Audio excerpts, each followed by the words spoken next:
Hello everybody! Alright, in this video, I'm going to show you guys how to find the vertex, axis of symmetry, and the maximum minimum of a quadratic function from the graph. Alright, let's look at our first example.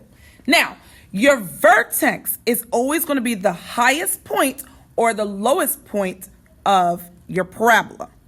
And when you identify where that point is, you write the order pair. That's your vertex. So looking at this first example, my lowest point is right here. And the order pair of that point is 1, -9. So that's my vertex. My axis of symmetry is always the imaginary line that goes straight through your vertex. So here's my vertex. If I'm going to draw a vertical line that goes straight through it, it's going to look just like that. Now you have to determine where on the x-axis did that dotted line just cross through. As you can see, it crossed through the number 1. So therefore, my axis of symmetry is x equals 1. And since my vertex was the lowest point, I have a minimum. All right, let's look at another example. Again, your vertex is the highest or the lowest point of your parabola.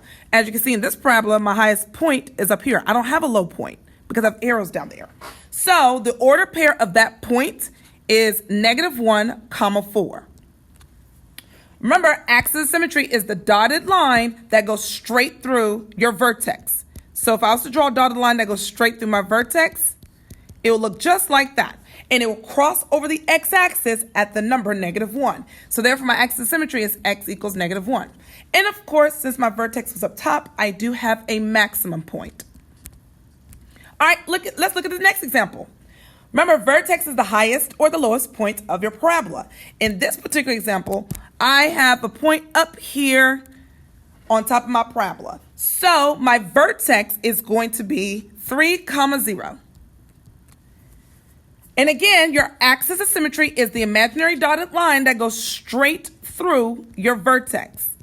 As you can see, my dotted line crosses the x-axis at the number 3. So my axis of symmetry is x equals 3. And since that vertex is on top, I have a maximum. Look at this last example.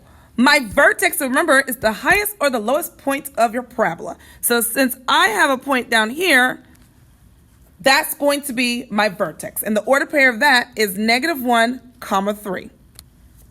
My axis of symmetry is an imaginary line that goes straight through your vertex.